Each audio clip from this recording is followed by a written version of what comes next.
aryaadhaha igaarka iyo gabarta ayaan tambuu qoor u taagnaayo adeer koor la gubay NGO aaba laga dhigtay war xildhibaana inay feel galeen isku soo sawray arre warkaan iga dhaxba cunuga jeega dhogoreyda xalay igaarka iyo gabarta iyo xildhibaana tiro badan meel la isugu keenay asaa la yiri lamaanihi qarniga uga waxaan la yaabanahay gabarta habarteer gacan ku dhiiglaha ku eedaysan tahay xiran tahay iyo igaarkan adeerkiis la gubay in la yiraaho lamaanaha qarniga wayga dhaadhici weyday inta farxadu ka soo galay waa calool xumo kale yahay may dheega jiray dayloodii weertaba laga qeeranka jiray dheega jiri marka dadka garaabado hay war idinkaan fahmine lamaanaha qarniga waayihiin waana lamaanihii murugada qarniga wax ma ogidina sheekadu waa faashiyo war ayaantan muqdisho war farxad la kama maqale maanta war farxad laha idin sida war muqdisho xageed balaayada u aragtay niyo baas abuuriyo war dhageyso warka iga dhax galin hooyo 8 caruur dhashay oo 8 daba agoonnimo ku korisay ayaa jaamacad ka qalin jabisay maanta waa agoon lay aqoon baratay ee baago waa dadaashay war dawladda iyo shirkadaha waaweyn oo dalka ka jira waxa ku waajiba taas oo kale inay lacag siiyaan iyo shaqo oo waxa ay baratay lagu tixgeliyo ummadda ugu shaqayso wuxuu yiri ilaahow bakhshish kama rabay haygu gelin baadi xabad yeesan shaqo siinina la faheeraha la nabad geliyo war hooyadii jaamacadda dhiganaysa meesha lagu dilay waxay ahayd baruba xaq daraana lagu dilay ayadaba ilmay korsanaysay qalinkii dhiigi ayayna isdhax geliyeen haye xaan hadda idin lahaay war agoon leyma aynin waxay ahayd gabar 9 jir baska iskuulkana lagu dhax dilay warnamiyow abdiweligaas hadali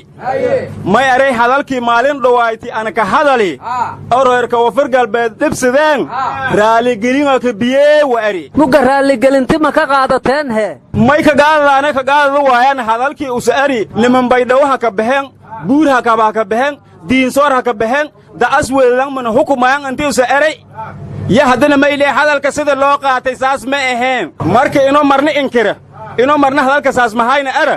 raali gelin ka biye marna ma ku weelanoona muga abdiweligaas idinku xaad ka tari kartaan haddaad xogxogataan wariya meelo business noo ka gadaan hariirka anjaraane walgana asiya dhonga ku luguurana idinku meesha ma waxaad u tagteen in abdiweligaas xaafadiisa ku xukuntaan war doorashadii koonfur galbeed baa soo dhawo campaign baa laga dhiganayaa sheekadan meeqa kaamaa laga furaha la yiri warnimayo idinka war ma haysaane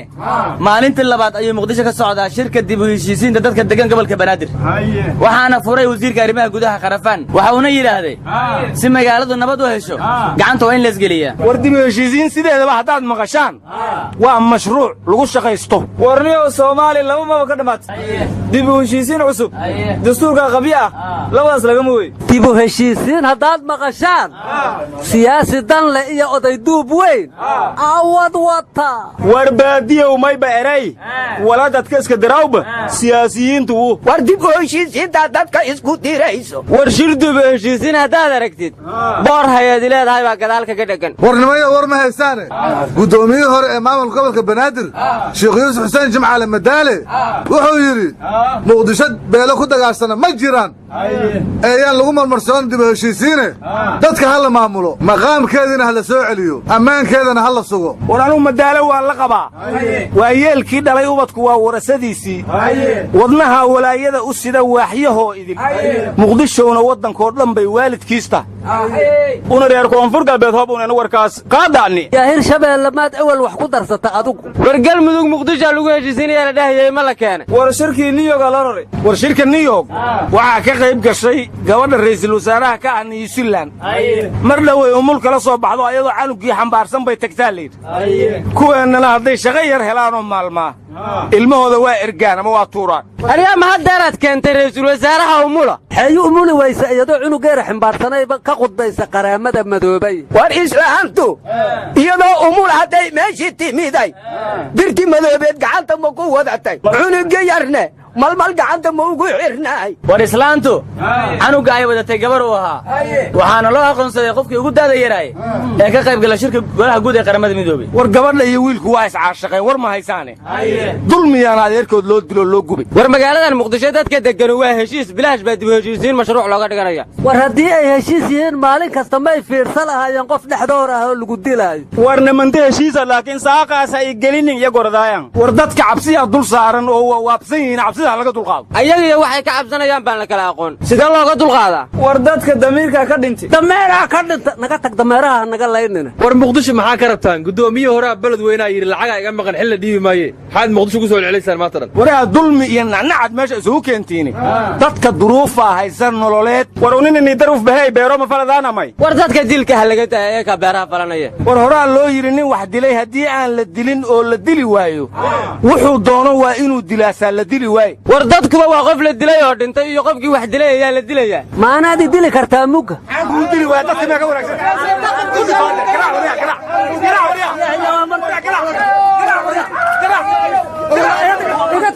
qanda filtaran qaade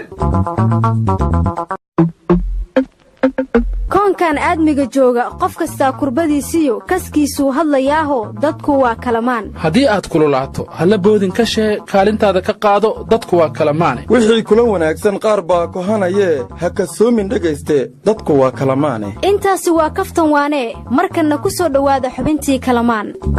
waryaaya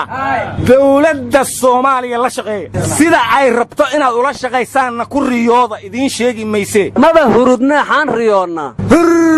daybal dantaadu waa daryeelka dawladdaada allow dufunjaa koo muuqda war waa nabad iyo nolol waryaa taageer warkiisa war xawadkaa ku qorta nabad iyo nolol aryaada nabad iyo nolol qof aan rabin ma jira wax hal qof leeyahay looga dhigaa horta war tanta beeliyaaka goran ma fadohayno to ilaahay shayga kooytiya fadohayna war maanta golii baarlamaanku waa shiray shirkiina waa furmi waayey 120 timidaa la yidhi 140na beledkay iska joogaan ayagoon ka xaadirin meeshaas inta isu timid laftirkoodu